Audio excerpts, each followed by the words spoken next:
Here's what's cooking on today's Sports Stove podcast. Breaking news out of college football. We'll talk about the college football playoff expansion. We're going to talk NBA playoffs and coaching vacancies with Jamal Simmons from the Belly Up Sports.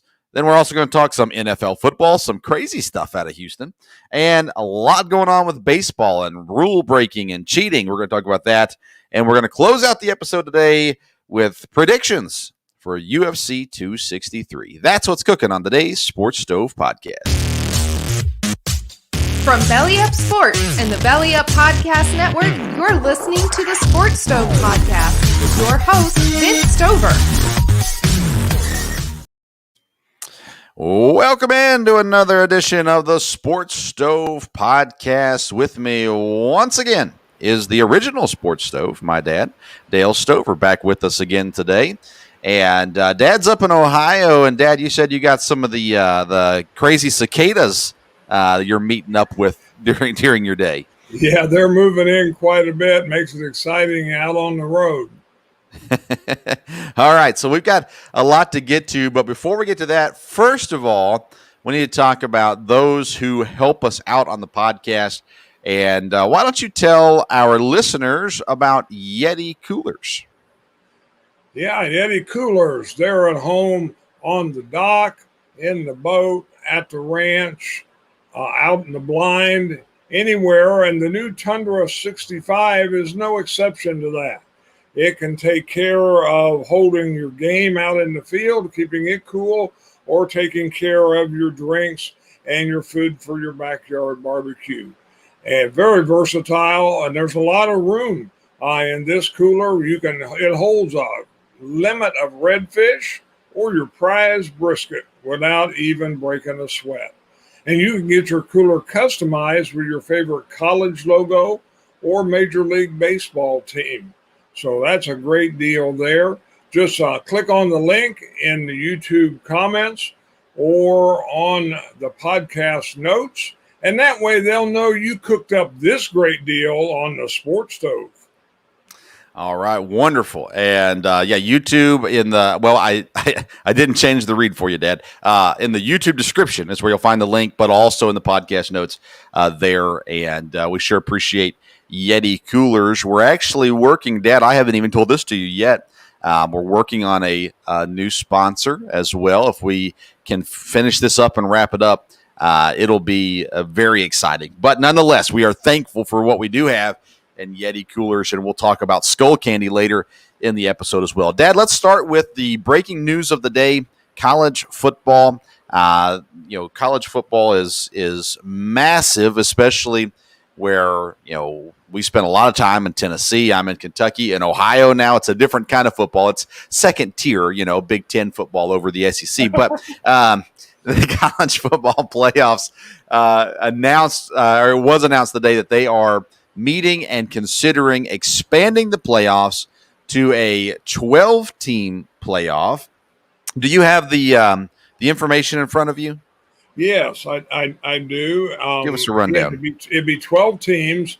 They would take the 6 highest ranked, and of course they'll do the rankings, the NCAA will, but the 6 highest conference champions, and then the next 6 highest ranked teams, and that'll where you make up the 12. There'll be no automatic bids, and there'll be no limit on how many teams one conference can have. So it'll be the rankings, and ideally you'll come closer to having the 12 best teams, and it won't be somebody comes in there. It is interesting with the 6 conferences, the Power 5, that takes that situation out, and definitely be some other conferences involved. Interesting, too, the way they're going to play the games. For top 4 seeds will get a bye, and then they'll have 8 teams play. They'll play at home site of the highest ranked team. Then the quarterfinals and semifinals will be in bowl games, which I would assume would mean some of the smaller bowls, unless they move bowls around for the quarterfinals, and then the finals will be in a neutral site. One of the other things that was brought up, and I don't have it in front of me on who said it, who pointed it out at least, the way it's set up with the first 4 teams that get the bye, is included in those from the 6 conference championships, which means an independent team cannot get a bye in the first round of the playoffs. Notre Dame, for instance, unless they join up with the conference, they can make the playoffs still, but they do not get one of those top 4 seeds because the top 4 seeds are the top 4 conference champions. So that's really intriguing. And, of course, Notre Dame could join the ACC again for football and stuff like that, and I'm guessing that's what they're going to do. But that's another question. We'll have to bring on our Notre Dame insider at some point in time to get his thoughts on that as well. But that's really intriguing. And you're right, the idea that they'll have the bowl games involved in this playoff. Now you're going to get other bowls that in the past were not part of the playoffs and the championship. Now they're going to be included and have opportunity. I don't know how low those bowls would go because you're only talking about what at that point it would be 4 games, 5 games, 6 games, something like that. 4 games.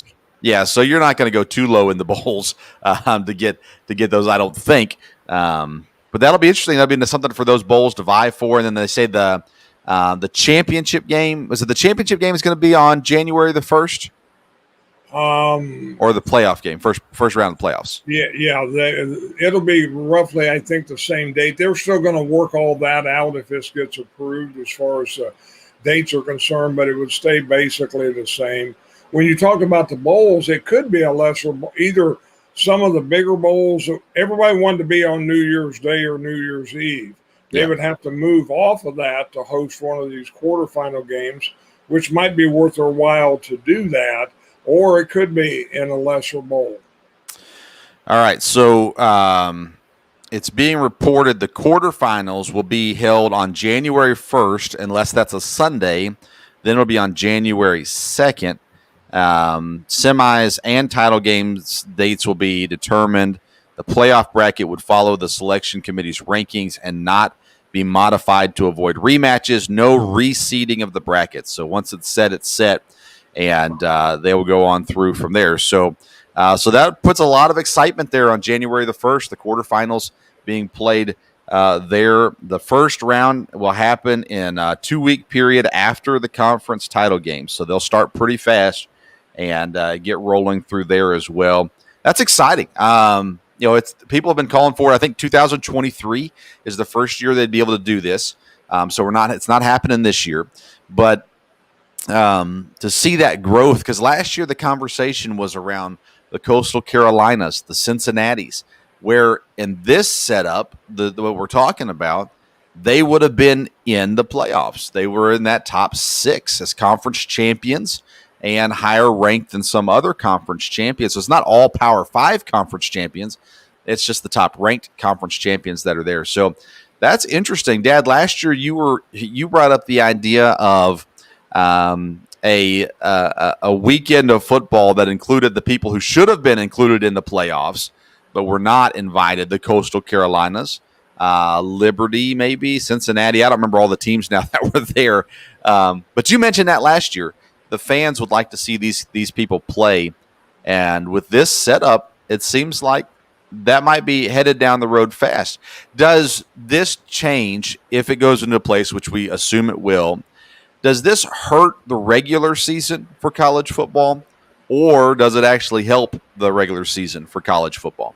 I think it would help the regular season because more people now can get in. So more people will be playing right up to the end, even if you're not a team in one of the big conferences like the SEC or the Big Ten that's not going to get in the championship game, yet really will want to win their last 2 or 3 games because they could end up being the 7th seed in this. And so I think it will help. It'll be interesting to see when they put this together. One thing you were bringing up about Notre Dame, but from what I understand, there are 4 committee members that are doing the proposal for this, and one of those is the Notre Dame guy. So I wouldn't think, I don't know how that will work for sure. And I wasn't sure if they were going to rank them on how they're ranked or if the top 4 had to be conference champions. But that's what gets you in. So I'm not sure, but they said that if it goes through and the rest of the committee, they said they figured other people on the committee might have some other ideas. But if this goes through, then they'll start pretty quick trying to work out the details. But I think it's better. I think the Power 5 thing, it got to where really was hard on all the other schools. You really had a second tier, and some of the teams in the Power 5 conferences aren't that good. We know of an SEC team like that. But anyhow, that's the way it is. So I think this would be a good thing. I'm surprised they're going to this many. The NCAA, I thought, it'll go from 4 maybe to 6, maybe to 8. But this is a wide open proposal, and it sounds like it's got a workable plan to it. Still involves the bowls, and I do think it would help the season, and it's going to make the NCAA a lot of money, and you got a lot more fans that are going to stay interested in college football longer, just like the NFL. A lot more people interested the first week or two till their team gets out of it, and that'd be the way here. Well, and you talked about surprise that going all the way to 12 teams. What it does is it still rewards winning your conference championship. Whereas if you went to 6 teams, you win your conference championship, but you've lost 3 games, you may not get rewarded for that in a 6-team playoff. But if you go to 12 teams, then you can reward conference championships. And that's why it's currently being set up as those first 4 are going to be conference champions. It is just that building on the fact that if you win a conference, you should be rewarded for it. And that's how they're going to do it. I have no doubt that Notre Dame will find a way. I mean, again, last year they joined the ACC to fit into the regulations and get a schedule and all that kind of stuff. There's plenty of ways to do it. ACC has been vying for Notre Dame for a while now. The Big Ten, I'm sure, would be wide open to invite them as well. But nonetheless, I don't think there's too much concern about that. Notre Dame, especially if they're involved in this writing of the idea, the plan, I'm sure they have in the back of their mind what they're going to do to make sure they have an advantage as well as the other schools too. So college football making some news and getting us a little extra excited for college football season, even though it won't go into effect this year. Right now, Kentucky here in Lexington, they've had a few guys. They just got a big transfer from Ole Miss, and so everything's a buzz about college football right now. But wait till we get a video of a basketball player dunking, and then it'll all go back to that, at least here in Lexington. Nonetheless, speaking of basketball, that brings us to our next segment today. And we are bringing on with us a writer from BellyUpSports.com covering in the NBA, Jamal Simmons. Hey, Jamal, how you doing? Hey, guys. Good, great to be on the show, and thanks for having me. Hey, glad to have you. Wearing the Broncos gear. We're going to get to them maybe a little later in the podcast. But thank you for joining us. I want to start with the NBA playoffs. And it's intriguing to see where things are going here in the second round. Phoenix is in control in their series. I promised Kevin Wilson from Belly Up Fantasy Baseball that we would talk some Jazz today. So he says they're not getting appreciated. So let's start with Utah. Let's get it out of the way. Let's talk with Utah and the Clippers series. What do you got going on there? What do you think about how this series is going to play out? So I think game 1 was very interesting in how you have the contrast between rest for the Jazz and also the kind of adrenaline rush that the Clippers were having after winning game 7 against Dallas. And the question was, which one was going to prevail? And I think early on we saw the Clippers were really starting to take advantage of still having that adrenaline rush, and were able to race out to, I think, a 12-point lead early in the first half. But then as the game wore on, I think Donovan Mitchell really took it upon himself to carry Utah to where he needs to be. And it's hard to fathom that he now has tied Karl Malone for the most 40-point games in Utah playoff history, which is insane to think about. Yeah. So I think it's going to be very interesting to see how the Clippers will respond in game 2 tonight. But I think Utah sent an early message that they're not going to be pushed around. They're not going to be a rollover for this Clippers team. But I think game 2 will really say a lot about both teams. Who has the better coach between Utah and the Clippers? Ooh, that's tough. I mean, because you on one side you have Quinn Snyder, who was a possible coach of the year for Utah, but you also have a champion in Ty Lue, even though it was mainly LeBron's exploits on that matter. So it's going to be. I think it will be interesting to see when the series shifts to LA. I think that's where coaching will really start to play a real part in this series. I don't think we really see the big adjustments yet, but I think one thing to point out for tonight, I think you would look at maybe the Clippers using Kawhi Leonard more on Donovan Mitchell to at least not stop him, but at least slow him down. Are the Clippers the more talented roster in that series? They are the most talented, but I think Utah might be the better team right now. Yeah. I agree with that. I think that's a good assessment for sure. Rudy Gobert wins Defensive Player of the Year. Is he the most deserving player this year to win Defensive Player of the Year? I might not say maybe the most deserving, but he certainly is up there. I mean, there hasn't really been a presence in the middle for any other team more than Utah that he has been. But as far as really a Defensive Player of the Year, another winner, I personally would have went with Ben Simmons for what he's done on perimeter. And I think he'll really get a chance to showcase what he can do come tomorrow night against Atlanta, going against Trae Young. A lot of times, stars are known for not playing defense and playing offense. Ben Simmons does the exact opposite. He doesn't play offense, but he plays defense. I'm not a Ben Simmons fan, needless to say. The 76ers and Hawks, they're tied up at 1 apiece. Going into this series, my mindset was, well, the 76ers, they should beat Atlanta. I like Atlanta's roster. They're young and unproven, though. Is Philadelphia going to be able to go ahead and take care of Atlanta, or is Atlanta going to be that pesky team that just doesn't go away? I actually have a bold take. I think this series might just go 7 games. And the reason why I say that, as a matter of fact, the guys on TNT actually brought up a great point that while Joel Embiid has the paint presence and the dominance over Atlanta's big men, other than Clint Capella, they really do not have an answer for him. Atlanta has the better perimeter players. When you think about Bogdanovich, Daniil Gallinari, Hooter, I think the big loss though will be Hunter. He's done for the season. I think that'll be a big loss. But I think as long as they have Trae Young and he continues to play the way he's playing in this postseason, I give Atlanta a puncher's chance. But I still think in the end, Philadelphia will get it done because no one has an answer for Joel Embiid. Yeah, and I'm not an Embiid fan either, but so I really hate the 76ers. But nonetheless, I do not deny the fact that the talent is there. It's just a matter of getting it working together. Doc Rivers, you would think, would be the guy to do that there in Philadelphia. Milwaukee and Brooklyn, as we record, we're live, but also later on, people will listen to us on the podcast.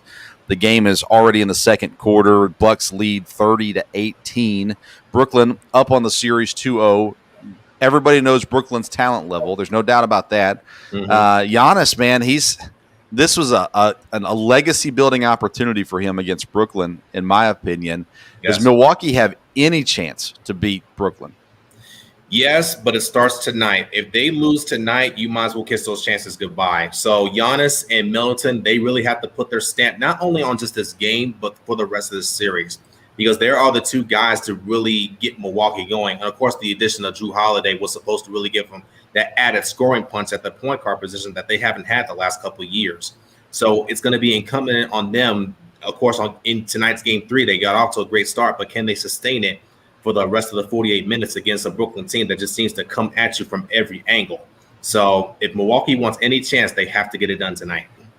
Yeah, I said last week on a podcast, Jrue Holiday has to earn his contract in this series. I mean, I thought they gave up too much for him. I like him as a player. I think, he's a good fit in Milwaukee and all this kind of stuff, but they gave up a lot to get him. And as much as they need his scoring, this is a series they got to have his defense. And now with Harden injured, if you can contain Kyrie, if you can hold him to 22, 25 points, then you got a shot to win. But I agree. He's going to have to earn that contract, and he's going to have to do it under a lot of pressure. Phoenix is playing like a 1 seed. They're not a 1 seed, but they're playing like it. They've had I love their season. Monty Williams has done phenomenal. Last year in the bubble, what they did there was incredible. Great season this year. They add Chris Paul. Chris Paul, though, has never won when it really counts. So what is Phoenix doing? First of all, do you think they finish off the Nuggets? And then secondly, because I'm assuming I know your answer, but secondly, do they have enough to go on to the NBA Finals this year? So it pains me as a Nuggets fan to watch the first 2 games. That was painful to watch, especially game 2. I think I turned it off after the third quarter because it was getting abysmal. But to go back on your point about Phoenix, this I think is a team that everybody really has been sleeping on the entire season, and everybody thought that their bubble run was a fluke last year. But I will remind people that the teams that they beat in the bubble, they were no slouches. They beat the Clippers. They beat Dallas, I think, twice. They beat San Antonio. So it wasn't like they were taking on some weaker teams. I think Devin Booker has really made that turn into being a big star in this league. Of course, we can't forget Chris Paul's leadership and Jay Crowder's toughness that they brought. But then you got the young guys and DeAndre Ayton, Miles Bridges coming up. Also, Mikal Bridges, excuse me. And then Cameron Johnson. These guys, I think they're really starting to understand how good they really can be, and they're showing it throughout the series. And I honestly will be shocked if this series goes 6 games. I just don't see if Denver has enough because with Barton being basically out of the lineup since April, of course they lost Jamal Murray, which was basically devastating beyond words. Jokic, great as he is and is the MVP, I just don't know if the Nuggets have enough to keep up. Yeah, so I'll start with Phoenix. Booker has been consistent now. That was the one thing early in his career. He had these great flashes, but he wasn't always consistent. Now he is consistent.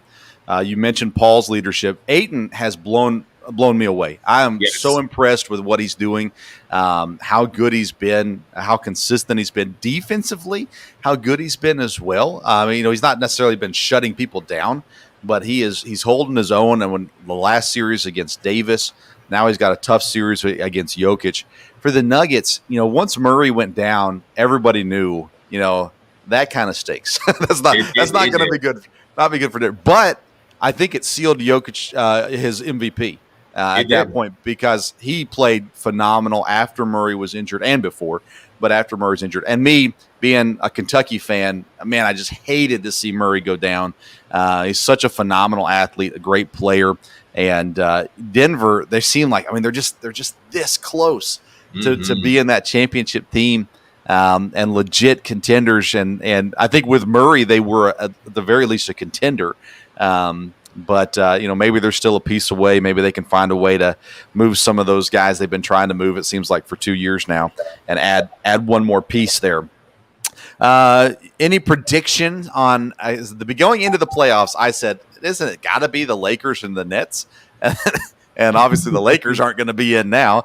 Right. What Brooklyn, man, I just don't know that anybody can stop them. But what are your thoughts on NBA Finals? Who's going to make it from the West and the East, and ultimately who's going to be the champ?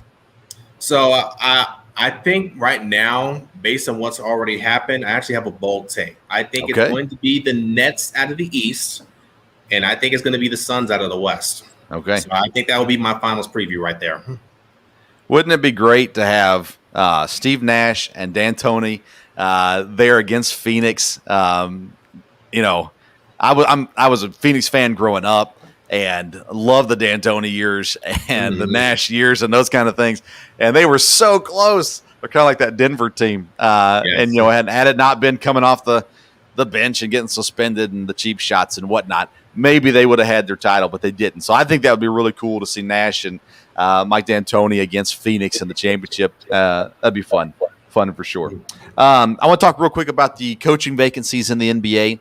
Right now, you've got Orlando, you've got Portland, Indiana, and Boston are the openings right now. We're going to, unless you have something great on Orlando, we're not going to talk much about them today as they are in the rebuild. Out of those 3 jobs, they're honestly out of Portland, Indiana, and Boston. All 3 of them are actually really good jobs, in my opinion. Who do you think is the best job available right now?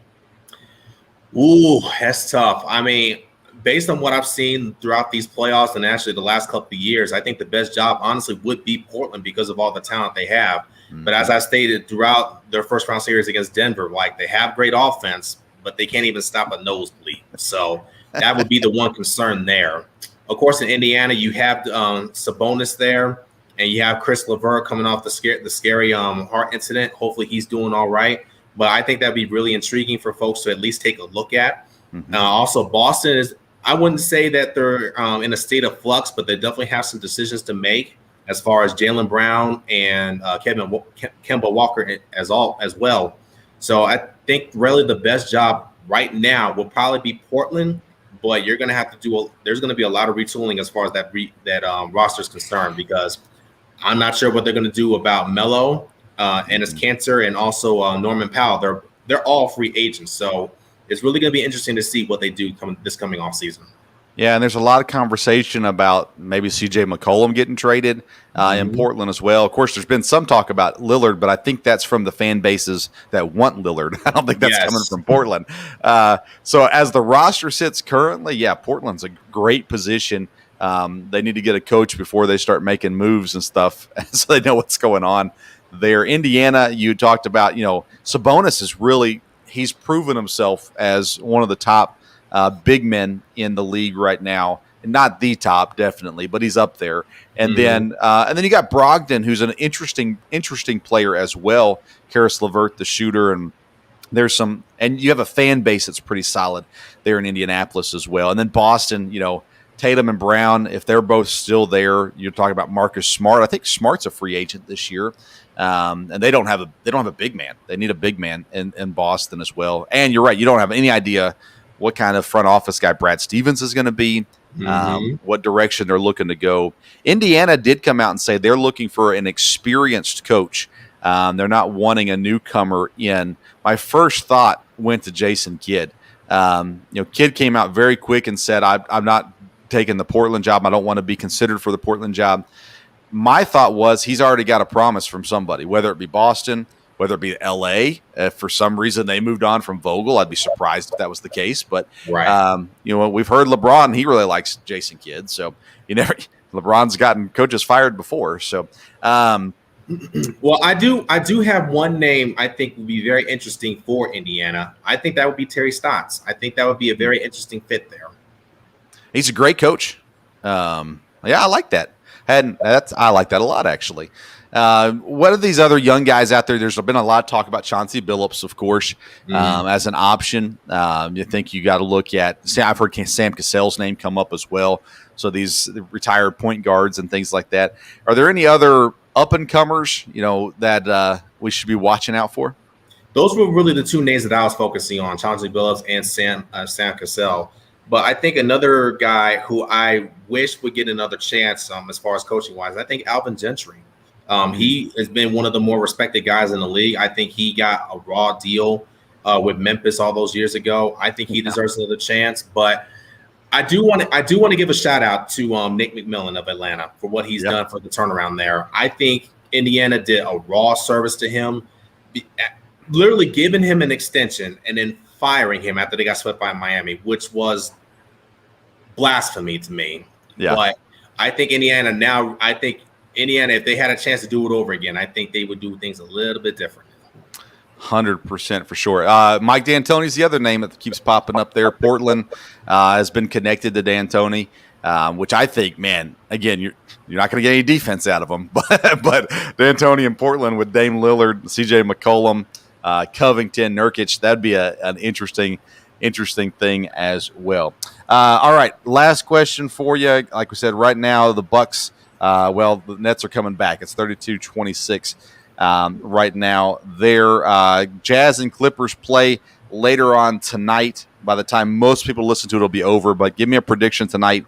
Can the Clippers even the series, or are the Jazz going to hold on to home court? So I think the Clippers will even the series tonight, but it's all going to depend on Paul George. He cannot go 4 for 17 as he did in Game 1.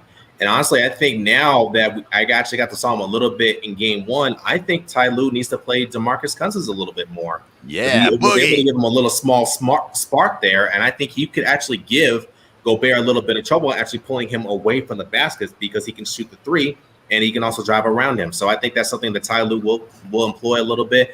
But if anything else, they have to defend the pick and roll better against Mitchell, because if they keep having Kennard coming out on that hedge, he's going to be eating all night, and he might get 50 this time around.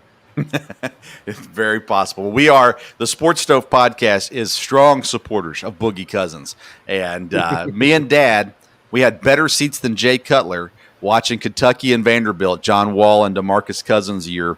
And Cutler was like 20 rows behind us. So we were living it up that night. Boogie was one of the most entertaining college basketball players ever, especially come through Kentucky. And I would love to see him get some more run there with the Clippers and maybe turn that into a decent contract coming into next year with somebody, maybe the Knicks. I don't know, somebody as well. Jamal Simmons, where can everybody find you at social media or find your writings? So my Twitter handle is here on the screen below. I'm also on Facebook and Instagram as well. Still trying to build up most of the profiles, but I think we're starting to find some good footing.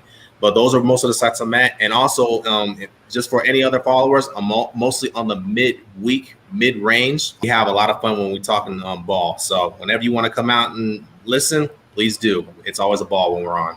Midweek, mid-range, 9 o'clock on Wednesday nights, correct? 9 o'clock Eastern? Mm-hmm. On Wednesday nights, we've had Parker on before as well, and Parker's on there most weeks also. So wonderful. Jamal, thank you for taking the time to talk some NBA with us today, and we'll talk to you again, I'm sure, down the road. Thank you. And once again, guys, thank you for having me. It's been a pleasure. It was awesome. Thanks, Jamal. All right, that's the NBA from Jamal Simmons. Again, you can find his stuff on bellyupsports.com, and sure appreciate that. If you're listening to us today, Dad, it is possible for you to enhance your listening experience through the help of Skull Candy. So, Dad, if you wouldn't mind, tell the listeners about Skull Candy. Yes, if you're looking for true wireless freedom or total musical immersion, now's the time to score great deals on Skull Candy Audio. You have the Dime True wireless earbuds for only $24.99, or the Shesh Evo True wireless earbuds for a discounted $39.99. And other great deals there at Skull Candy. Just click on the link on the YouTube description or in the podcast notes to find these great deals. All right, Dad, let's get to some NFL news. The Houston Texans had an intriguing announcement that came out. They are canceling their mini camp as the new coach came out and said, "We have accomplished everything we want to accomplish." He says that they had great attendance in the OTAs, and at the end of the day, he didn't say this, but they don't need no mini camp. So Houston Texans, a brand new coach, never been a head coach before in the NFL. Then you've got a brand new quarterback, at least in the system. What's happening in Houston? What are your thoughts? What are your thoughts on the canceling of minicamp? Well, I mean, it's baffling. I mean, I don't understand that at all. I keep up with a lot of teams, and especially the Packers, and everything they talk about is every rep is so important for the young guys, for the team to be able to evaluate guys, for everything there. That reps in the mini camp, were very valuable there. So the idea, and like I said, it's a new coach, it's a new system. I have no idea what the deal is going on there. There obviously must be something, but I mean, they've got players that they're going to have this year. You would think, they would work with them from there. I know their quarterback situation's a little bit in flux, and I'm sure that affects it some. But like I said, if he's not there, they're going to have to go with someone. So the idea of you've accomplished everything you need to, now that doesn't make any sense. I assume their OTA, I assume they did a lot of virtual stuff like most teams did. Maybe they've had more people in-house longer. I don't know. But still seems like you would take advantage of every opportunity, that the Player Association affords them. Yeah, they had over 90% of the players in-house. But you got David Coley is the new head coach. Then you've got Tyrod Taylor as the everyone assumes starting quarterback. They drafted Mills out of Stanford as well. And you look at Green Bay, they're loving the one thing they love about the Aaron Rodgers situation is Jordan Love is getting all of the work right now. He's getting just tons of reps. You would think, like you said already, every rep counts. Every rep helps. And to not give Mills more reps, to not give Tyrod Taylor more reps in the system blows my mind. One person, Clint Storner, former player, he suggested maybe there was a deal made with the veterans before everything happened. Hey, if we get this many people in, then we'll go ahead and cancel this. I don't know. Maybe it's a way to not find Deshaun Watson. I have no idea what the situation is in Houston, but I will tell you, well, let's just open the conversation. They're already in full tank mode. They're looking for the number one pick next year. They're going to be bad. We already know that. And now they're not even going to know the system come the preseason because they haven't had enough practice time. So Houston, you could just call them the Houston Tankings because that's what they're doing instead of the Houston Texans. Boy, that was really clever, Dad. I'm proud of myself. Outside of that, let's move on to baseball and the conversation going on in baseball. Last week, a lot of information came out about foreign substances, pitchers using different sticky objects to help them throw the ball with more rotation. And we saw Garrett Cole, we saw Trevor Bauer, both. As soon as this news came out, both of them had bad games. And there's a lot of talk about it. With that, Pete Alonso comes out from the New York Mets this week, and he says, listen, I don't think it's a problem that they're doing it. They should be allowed to do it. He says, as a matter of fact, the main problem is Major League Baseball consistently messing with the balls, juicing them last year, changing the stitching this year. And he says, Major League Baseball messes with the ball so much, why should we care if the pitchers are doing something to help them out along the way? Baseball has a long history of cheating, of looking past certain people cheating, things like that as well. Dad, what are your thoughts on the whole situation, the foreign substances by the pitchers, and Pete Alonso's thoughts? Well, the foreign substance thing, I mean, as you know, I'm never a big fan of having a rule that you either can't or won't enforce. So I think that's always confusing, and that's one thing that's been true in baseball. And it's true probably in some other sports too. Well, that's against the rules, but we're not going to call that a lot, or we're not going to do that. When they came out about the foreign substance thing, it was interesting because the idea of checking more, baseball had a real problem they've addressed lately about the games being too long and things being too slow. So now if you're going to check pitchers several times a game, it sounded like if an umpire was really on top of it and had a plan, he could do it and it wouldn't take a lot of time. But again, as I read about it, there's at least 3 or 4 spots, the hat, the belt, the glove, the webbing. I mean, there's things you have to check if you're going to do that. And like you said, sometimes they look past certain people because obviously they're going to check somebody more than somebody else. Now, you would think the officials or the umpires out on the bases would keep an eye on it. But you're going to have coaches make a deal. So it seemed like that way of trying to enforce it, I'm not sure that's going to help the game any.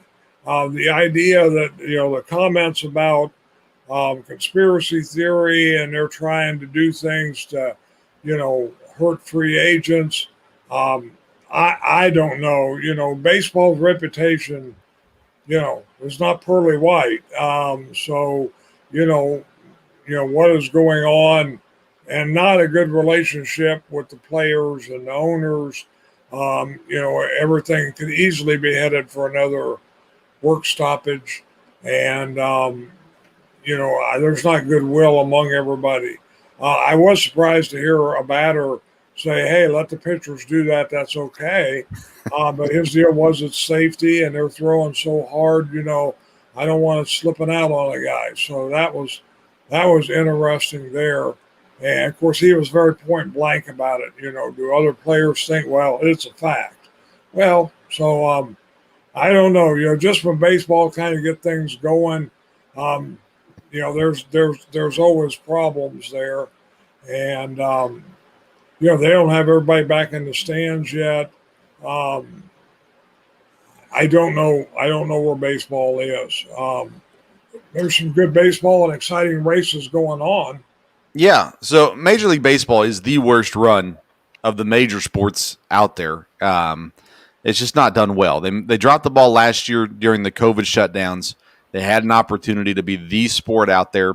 Instead, they waited till everybody else was going before they got started. And then this constant fighting between the players' union and the league, it's just not good. And we've watched them overlook cheating several times. And then all of a sudden they try to get harsh and we're going to suspend you 10 games and all this kind of stuff out of nowhere. It's like, well, you haven't done anything to this point, so why are you doing something now? You mentioned it, though, good races out there. Let's talk about that. In the East, Boston is a game and a half behind Tampa. In the AL Central, the White Sox lead the Indians by 4 games. And in the AL West, Houston and Oakland are very close. Houston 1 game back on Oakland. I'm interested to get your opinion. Out of the 3 teams on top right now, Tampa, Chicago, and Oakland, which of those 3 teams will not end up in first place in their division when the season is over? I would say if it's going to be one, they could all 3 be in first place, but I would say Oakland. Yeah. I think Chicago's got a really good team. I think they're going to keep going. Now Tampa, it goes back and forth with Boston and everything, but they play a great brand of baseball, and they did well last year. So if I had to pick one of the 3, and I think Oakland's doing well, but again, you got Houston right there. I would say I'd have to answer that question and pick Oakland. Yeah, and it's more because of Houston than it is Oakland. But yeah, definitely. Then in the National League, the Mets lead the Phillies by 3.5 games, Atlanta by 4. Milwaukee and Chicago tied at the top of the Central with St. Louis 3 games back. San Francisco still on top in the West. The Dodgers 1.5 games back. San Diego 2.5 back. Same question for the National League. Who is on top now that will not be on top at the end of the season? Oh, we hit our weekly dropping of Dad there on the for whatever reason. He always drops out about this time in the show. He'll be back with us in just a second. Looking at the National League, the East has been so bad to start the season. Only 1 team above 500, and you're talking about teams like the Mets, the Phillies, the Braves, and the Nationals. The Nationals in Miami are both 7.5 games back right now.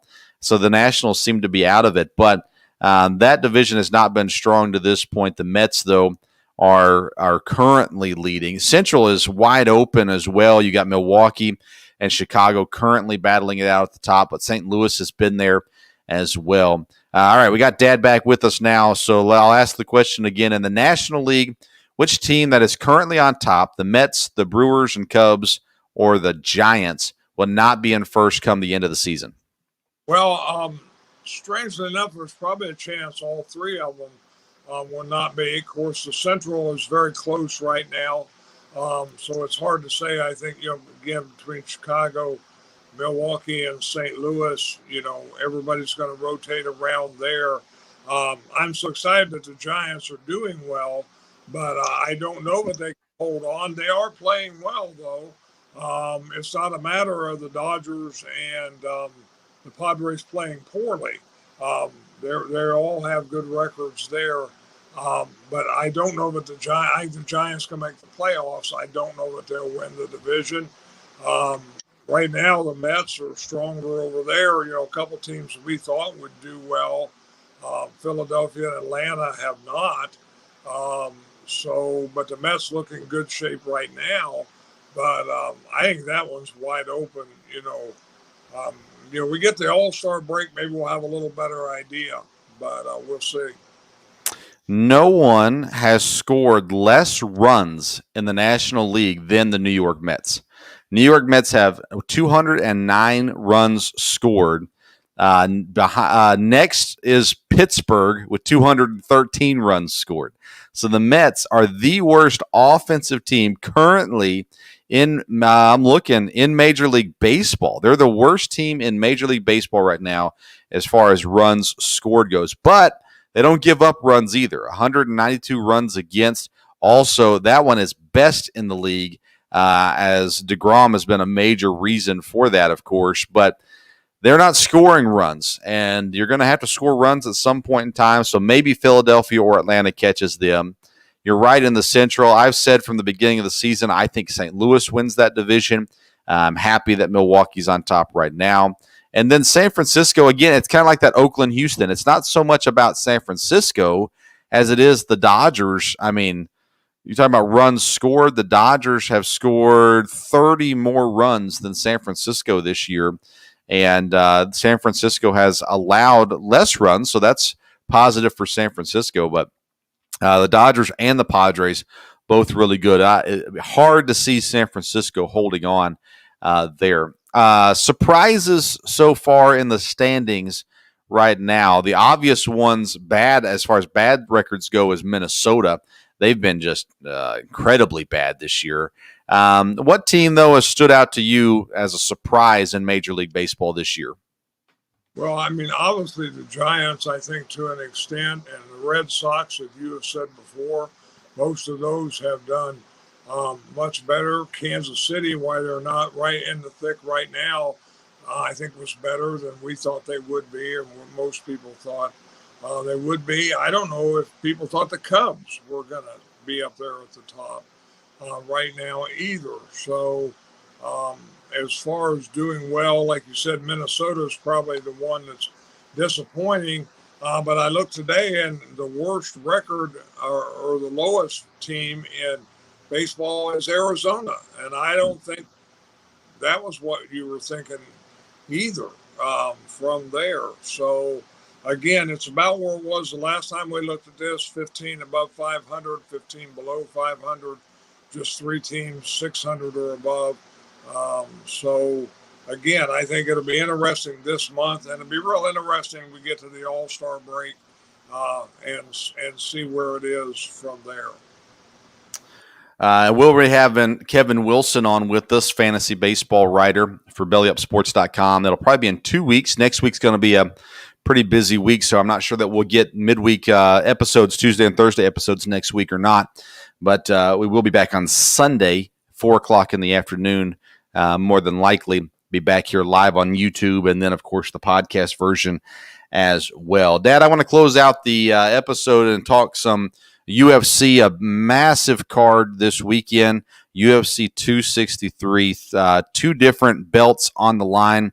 The middleweight belt, Israel Adesanya and Marvin Vettori. Of course, Adesanya is the champ currently. Then Davison Figueiredo and Brandon Moreno going for the flyweight belt. Then on top of that, some big names on the card. Leon Edwards versus Nate Diaz. Damian Maia versus Bilal Muhammad.